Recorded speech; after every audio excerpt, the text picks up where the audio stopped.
Nation. I'm Sam here again from A Bear and a Bee Books, and today I am finally, I know my Christmas tree is totally giving me away, so I'm finally going to do my October wrap-up, and this includes the books I read for October as well as Spookathon and the Autumn Readathon. So the first book I wanted to talk about today is The Accident Season by Moira Fowley Doyle. This is the first book I read in October. The first kind of two-thirds for me were pretty good, and then the last third of the book I really enjoyed. I found a real emotional connection with the last third of the book. Overall, belonging and feeling home and family ties and things like that. Of course, not directly related to personal experience, but I thought the way that it was written was really beautiful. Also, this book has a really great spooky setting as part of the novel, and so I think it was just perfect for this time of year. Next book I picked up was The Strange Crime in Bermuda, and this is by Elizabeth Sanse Holding, and this is the second book of hers I've read this year. The first one was actually in my top 3 so far favorites of the year that I recorded earlier this year, so I'll go ahead and link that below if you check that out if you like. This book is a little bit shorter than the other one. It's more of a novella almost. Her books, they're republished recently, a couple of them, and I really enjoy it. They're mysteries. I don't know if I'd quite call them cozy mysteries. These books were written in the time for like modern classics now. The other one that I read by her is one of the Persephone classics. And if you don't know anything about Persephone, I'm going to eventually do a video about Persephone publishing, but they typically republish books usually by women authors that have been forgotten through the years that deserve to be remembered. And I believe The Blank Wall is the name of the other one that I read earlier this year. That one was really very enjoyable too. I find that the writing of her characters is very detailed, and I feel that they take real shape for me to where I'm concerned about what's going to happen for them and worried about the outcome of the book. For me to love a book, I don't necessarily have to be that invested, but I find with her books that I find that the characters become almost lifelike to me, and that's why I finished them so quickly. So then I participated in Spookathon, which I was really excited about this year. I've only ever participated, I want to say my first readathon was in August of this year, so I really enjoyed that. So Spookathon was only like the second or third one I had ever participated in, so I was really excited, and I ended up finishing half of the books from my TBR, which I was very pleased with. So let's go ahead and get into those now. So the first book I read for Spookathon is a classic. It's by Ray Bradbury, and this is The Halloween Tree, and this was my book for the challenge of a spooky setting, but I think that since I didn't get to the one with orange on the cover, that this one can also count for my challenge to read a book with orange on the cover.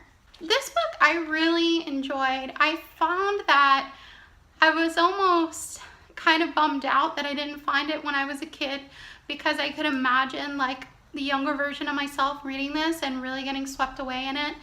It goes back in time, it's filled with spooky settings.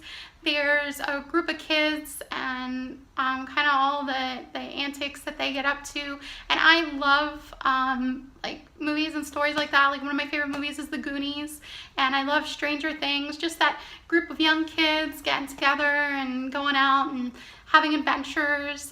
This book is full of that kind of atmosphere, and I really loved it. The next book I read for Spookathon was the group read A Stranger in the House, and this is by Shari Lapina.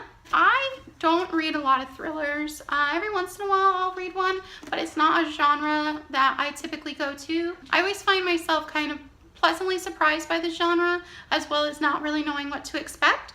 So this met my challenge to read the group book, of course. I think because I didn't get to the other thriller that I had selected, I'm going to use this for that challenge as well, which was to read a thriller. I kind of felt like, even though I don't read the genre a lot, I kind of felt like everybody else with this book. Like, it was interesting when I was reading it. I wanted to see what was going to happen, but when I wasn't reading it, I wasn't super invested, and I felt like the final plot twist was, I don't know, it felt kind of out of nowhere to me, and the rest of the book flowed really well, and I felt like that final plot twist kind of put a kink in the flow of the novel. But like I say, I don't read thrillers a lot, so I don't feel like I'm the best to give recommendations on thrillers to you, but I feel like this is, it's a good book, but for me it wasn't great. And then finally for Spookathon, I read Hex Hall by Rachel Hawkins, and this was to fulfill the challenge of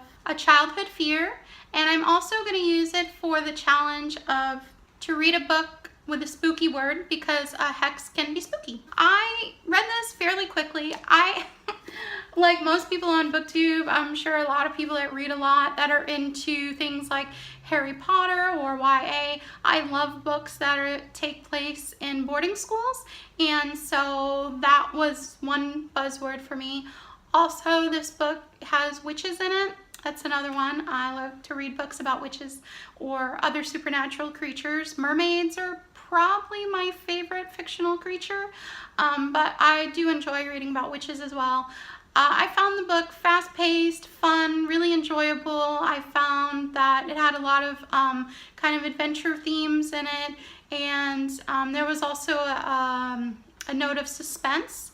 So overall, I found it very enjoyable, and I plan on continuing with the series. Okay, so for Hex Hall, it is a trilogy. There are 3 books, which I do have those in my collection and plan on getting to those shortly. And there is 1 spin-off novel. Then I decided to participate in Mercedes in Mercy's Bookish Musings channel.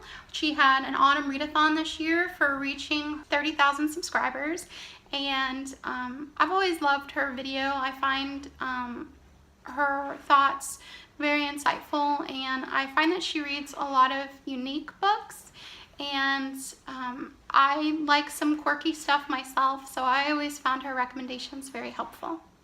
So the book I decided to read for her autumn readathon was actually one of the bonus prompts, and that was to read a short story collection, and this is one that I've been meaning to get to for a while, and it's by Cassandra Parkin, and it's called New World Fairy Tales. There were 2 stories in this that I absolutely loved. One takes place in New Orleans, and I believe it's kind of a retelling of Cinderella, and that one really spoke to me. The setting and just the way it was written was very whimsical and beautiful. And then the other one is the last story in here, and it was just really beautiful, and I found it really touching. The side characters in the final story were just absolutely wonderful. So that is, it's interview number 4 is the first one I mentioned, and the other one I really enjoyed was interview 42. For me, this was good for short story collections. It wasn't my favorite, but it was definitely a quick read and something that you could get through either in a day or 2 if you wanted to. And I loved the references to fairy tales. That's something that I quite enjoy myself. The rest of them for me were kind of forgettable, but they were enjoyable while I read them. That is my October wrap up. I hope you enjoyed. If you've read any of these books or you want to discuss them further, go ahead and leave a message down in the comments. Or if you have any recommendations based on my feelings on these books, please let me know. I hope you enjoyed your time here with me today. Please go ahead and click the subscribe if you'd like to see more. I look forward to seeing you soon. Farewell for now. Bye-bye.